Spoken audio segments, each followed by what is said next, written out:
Hang. Hang. Hang. There you go, Jake. Thank you. Can you hear me? Speak up then. For fuck's sake. My name's Jerry, I'm an addict. I've been having some conversation with myself here. Try to listen. Alright, boy. See, this is the beauty of coming here with loads of This is the beauty of coming here with a load of Glaswegians. You get heckled before, during and fucking after. So I can't win. Do you know what I mean? No, I'm really... First of all, I'd like to mention just one thing. I often come to Liverpool, and I've come down this time and the last time, and I've missed my big mate Gavin. I don't know what to say when I was looking at Mark there, and it's sad that he's not here, but I don't want to start a share on that note, but it is. He's a real gentleman, and I miss him. So I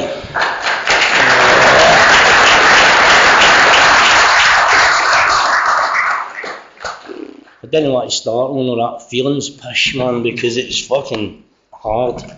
And thank you very much for the people of the convention to ask me to do this. I love your city, I love your people, I love the welcome we get when we come here.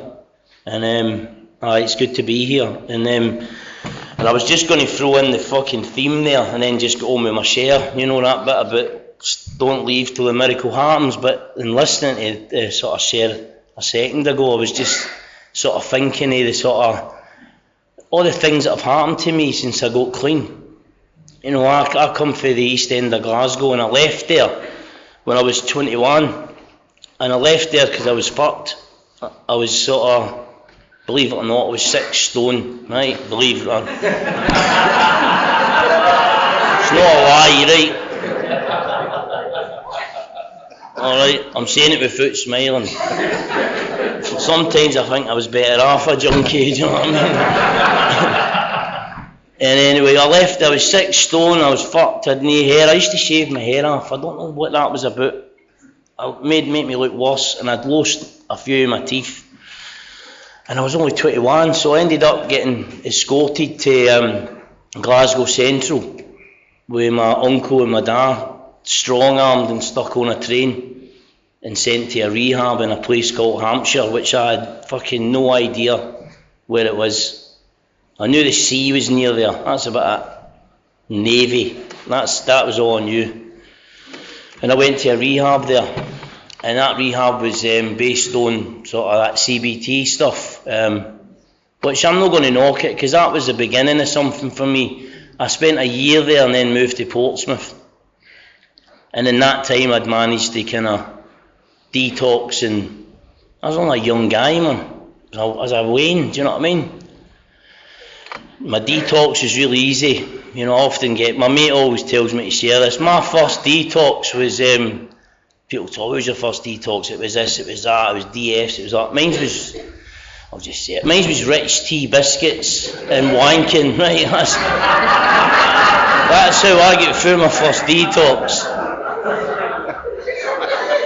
And I'll leave you with that, right? And then I spent 12 months in that rehab, and I met some amazing people. Unfortunately, most of them are fucking dead now. There's still a few about who I've heard, I hear wee bits and pieces about, and there's a couple who made their way into the anonymous fellowships, and then there's only a couple of left.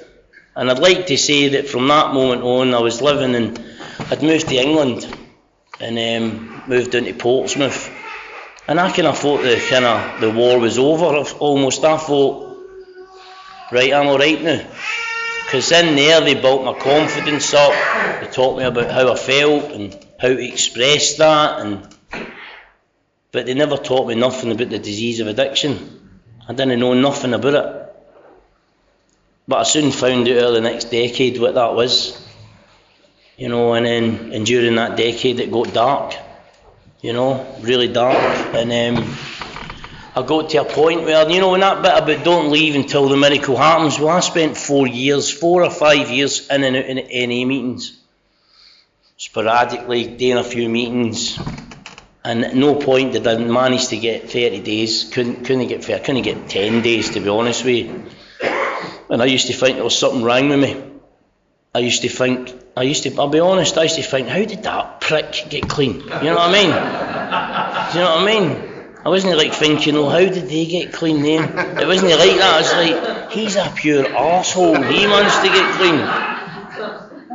You know what I mean? That's what my thinking was. It wasn't like, oh, nice and spiritual. It was just, and I was bitter. And I used to think they were all fucking wankers and what they fucking laughing about and fucking idiots. You know what I mean? That was my thing, because I was fucking broken inside. And I wanted what they had, which was to be clean and freedom from active addiction, and I couldn't get it.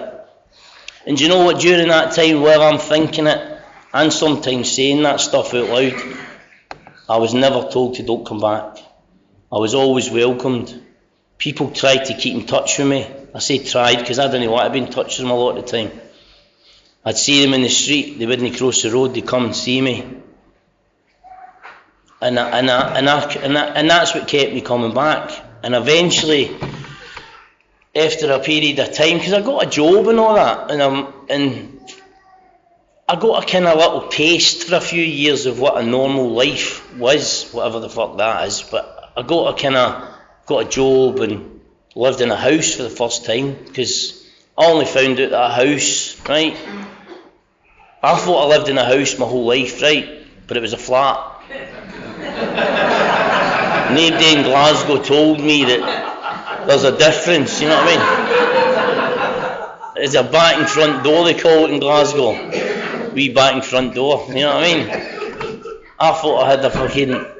So I moved into a wee house, it's just like the ones you've got in Liverpool.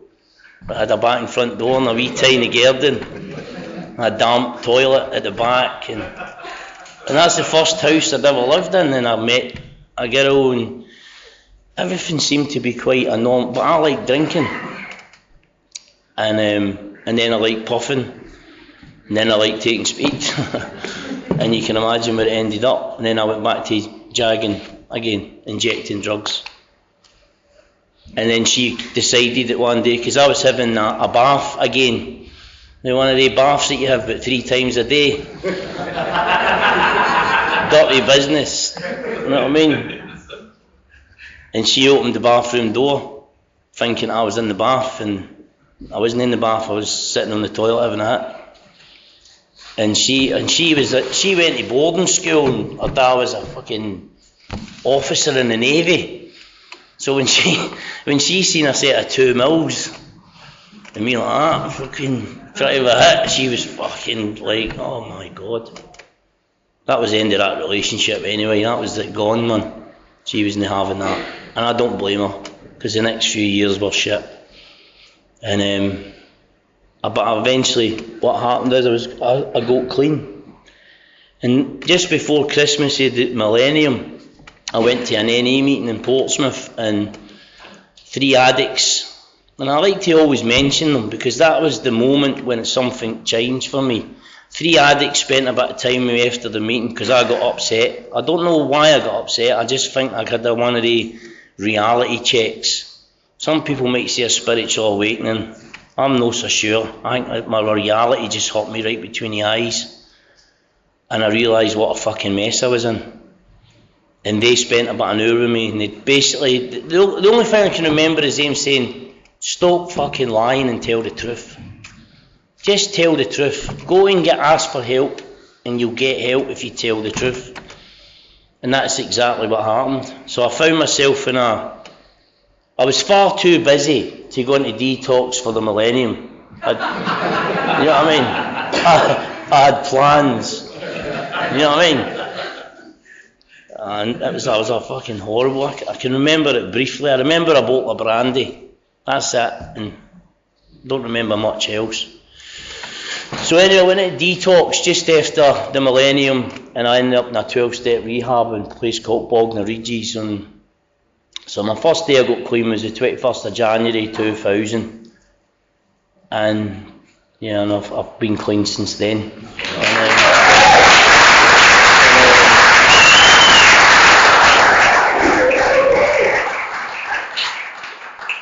I'm one of the addicts who thought that when you go like 10 years clean, you'd be kind of like some sort of fucking, you know what I mean? One of the addicts, you know what I mean? One of the clever cunts. I've never been that guy. I don't know, I've just always been a bit of a fucking disaster. My ma says to me, she says, Jared, one thing, son, your life's not been boring. You know what I mean? Divorces, houses, lost them. Fucking, and I'm not a bad person. I just, without Narcotics Anonymous, I don't know how to live. I don't know how to do it. I get fucking all confused. I think I like things I don't. I marry people that I don't love, but I think I do. I just do all this mad stuff, and a lot of the time I'll go on self-will, and I won't ask for guidance, because, come on, do you know what I mean? I know. Do you know what I mean? Of course I know, Mark, you know what I mean? And it's not until it's all kind of gone all pear-shaped, I'm like, done it again, Jerry. You fucking done it again. And then, I don't know, but I fucking love Annie. I love this. I love the fact that we sit in the couches out there and we take the piss at each other. I love the fact that if you look across, there's somebody who's new, who's sitting with somebody who's been here a while, and they're getting help. You know, I love all that stuff. You know, and I know there's a lot of mad things happening, Annie, but, and I'm one of them. I'll moan about them. What's it called again? Giving it out or something like that, right? It's that, right? And I know I moan about them, but I wouldn't change it, because I've always seen it as being kind of imperfectly perfect. Do you know what I mean? It's like one of the things, I don't know how it works, it just does. You know, I go into a meeting and I come out and I feel better.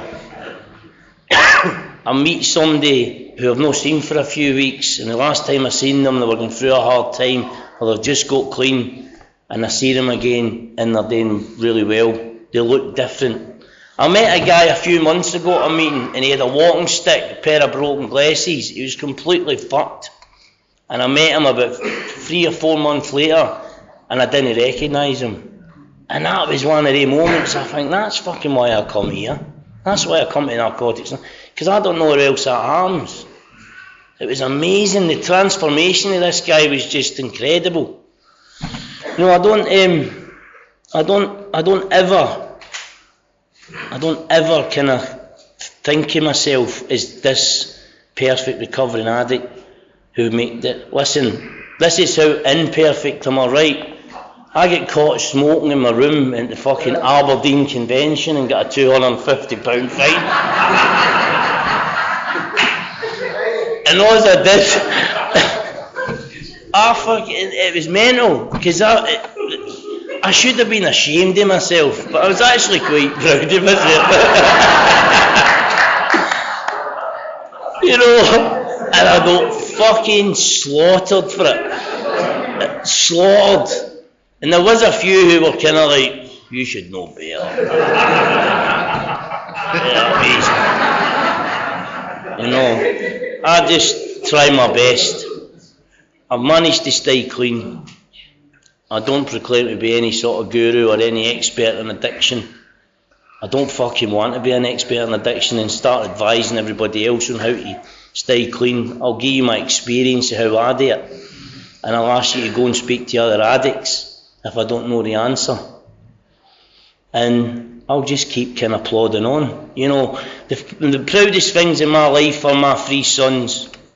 They are the gifts in my recovery. Because without Narcotics Anonymous, 2 of them would never be here. They wouldn't exist. You know, if I didn't get clean, they wouldn't exist. And my other son, my oldest son, he was too young to remember that he was fucking this in a pram with stuff underneath it that shouldn't be. Yeah. So he doesn't remember that, and I'm not about to tell him that either. Do you know what I mean? Probably never speak to me again. But no, I've just moved back to Scotland. I'd been in England for 33 years. and I was known as Scottish Jerry when I was in Portsmouth. I've moved back up there with all these fucking lunatics, and my name's now English Jerry.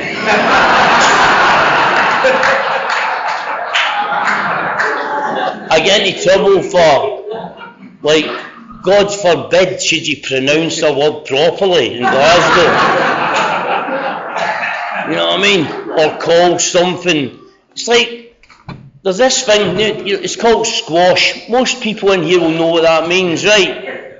In Glasgow, it's diluting juice. What the fuck does that mean? Diluting juice. You know what I mean? And they're all looking at me and thinking, what's up with him? I'm like, nothing wrong with me, it's not even a fucking word. I had to relearn all this stuff. I said housing estate the other day when I shared. They all looked at me. It's a scheme, Jerry. Sorry. Fuck's sake, man. I said the word properly. And then it was when I moved back. I moved to a place called Carntine, right? Well, it's actually pronounced like that, right? Well, that's how it's spelled. But it sounds a bit like Carntine. You know what I mean? That's how they say it. So it's like I was called Jerry from Carntine. You know what I mean? Still get it. And then I've got a wee bag as well when it's like slaughtered for that as well. You know, really caring, loving. Fellowship, Glasgow. Nah, I love all that, you know. I love the Hampshire Fellowship as well, because that's where I got clean.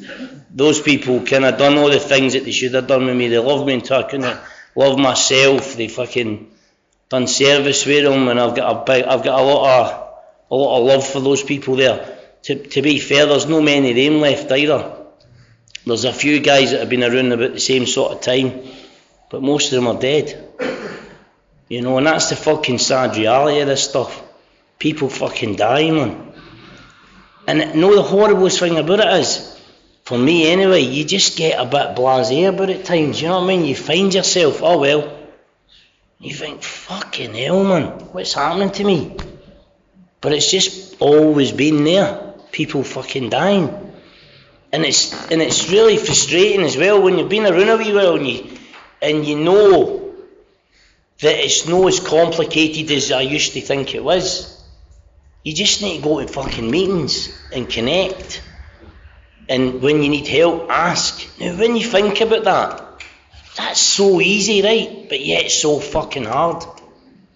And that's for me, that's the saddest bit about it, is that people just can't seem to get it sometimes. And you watch them, and then eventually you hear that they're back out the door, and then a few weeks later they're fucking dead. And that's shite. It really is shite. And we've had a lot of it in Glasgow. There is a lot of it in Glasgow, and it's for me, it's been a real kind of fucking, I don't know, it's a wake up call as well. How easy it is to go back out the door and how easy it is to die. Because I don't want that to be my legacy for my sons. I want them to be proud of me. You know, I don't want, an old boy says to me once, he says, knowing what you know now, how dare you think about going back out there and putting them through that all again? And I know that's not enough to stop anybody from doing it, but it fucking made me think, you know. And I know you can't date for anybody else, I know all that stuff, but I just, it's sad, and I don't want to end it on a real dull note. But the bottom line is, it's life and death, and especially with the shite that's out there, the now that people are taking, you know, it's fucking brutal, man, brutal. And I just wish, if anybody's new, please fucking stay. You know, it's a beautiful thing, recovery. It's a difficult thing, but it's beautiful. And I'm just a really grateful member of Narcotics Anonymous. Have I got long to go? Because I'm getting all teary and all that, man. 10 minutes. 10 minutes? 10 minutes. Fuck's sake, man. Anybody know any songs or anything? Fucking hell. No, I've moved back to Scotland, and my purpose of moving back was to move back because I was kind of trying to build these lives in England where I was living. And And I'd always be dead helpful to my partner's family. Well, partners, sorry. The partners, yeah, it's like a few. I'd always be the good son-in-law. Is that what it is, son-in-law, innit? Helping their family and all that. And every time I go back up the road, I noticed that my man and Dad were getting a bit older. And then the last few years, they were getting older and Dad was in the hospital. So that's why I decided, I spoke to my boys and I said, look, I'm thinking about moving back. And they were like, okay, and they had seen it as well. So that's why I've moved back. So I moved back, and the intention was to move back for a wee while, stay with my ma, and then move out. But listen, it's fucking right good with my ma, do you know what I mean? I left a while ago, do you know what I mean? Fuck, see, I don't know what the washing machine is or anything anymore. Don't need to cook, nothing. It's like she to get a wee boy back, do you know what I mean? 50-year-old guy, do you know what I mean? I go in at night and I get this, but I don't care though. People take this. I go in, there's a wee cup on the side, made up, right? With a wee ceramic fucking thing on the top. So nothing goes in it, you know what I mean? It needs to be.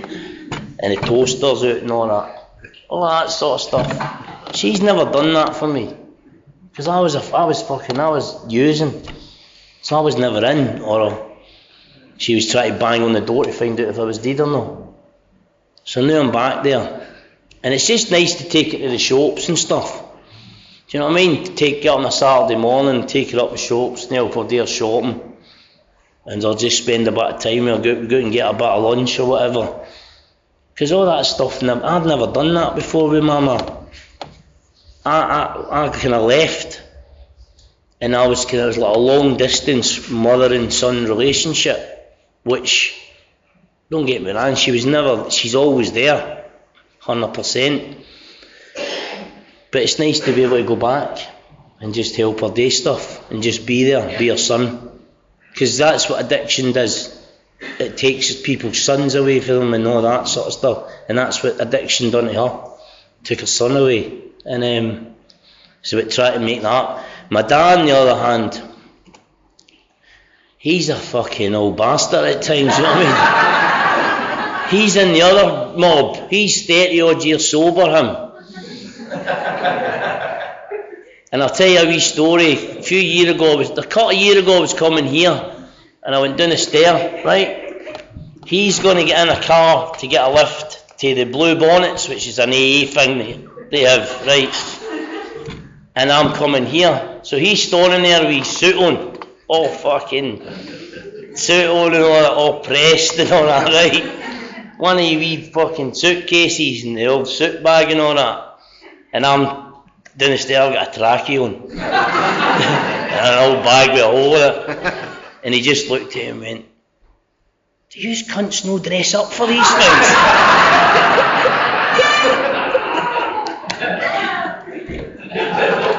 and that's our kind of, that's what we've got. We've got that in football, me and him.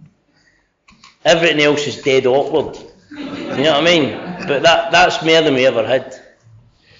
You know, so what we've got in common is 12-step recovery.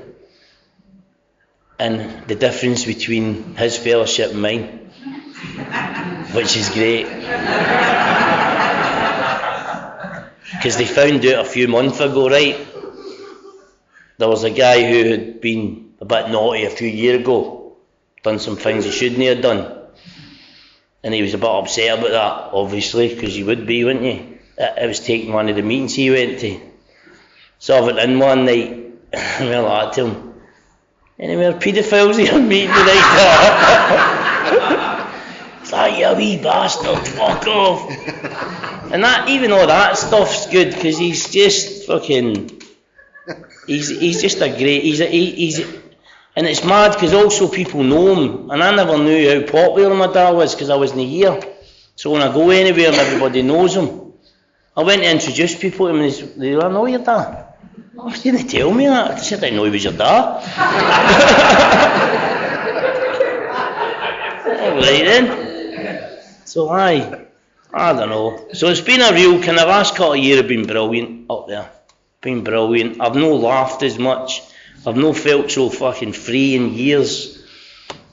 I recently gave up my career, which was I'd built down there. Had this thing in my head that I had to have this wonderful career and had to be a manager, I had to be important and all that, and I kind of came to the realisation that actually I didn't like it.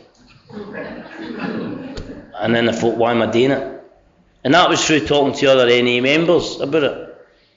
And I came back and I made the decision, went away, came back, made the decision. And now I've got a cracking wee job where I work in a wee hostel. I'm the night Johnny. I'm the big guy who opens the door and asks you if you're alright. And I'm alright with that. Give them a wee roll up. You know what I mean? Moan at them. Because they've left their fucking plates lying about and I'll just sit and listen to them when they've smoked loads of crack. Which is not my favourite joke. Because in my head I'm thinking, it looks alright, man. Is that good, that? Then try to get it back, you know what I mean? It's no good for you, that stuff. So try abstinence, mate. Oh, fuck. I love it though, it's great, man. And do you know what, sometimes it's the only conversation I've had all days with me. I know that's a bit mental, but it's good. You know what I mean? Because at least I listen to them. Kind of get forgotten about. You know, these are the guys that I'm going to fucking say it, fuck it. These are the guys that people say we shouldn't be servicing these places because they can get to meetings on their own. Well, the guys are what we can't, because they're too caught up in their addiction.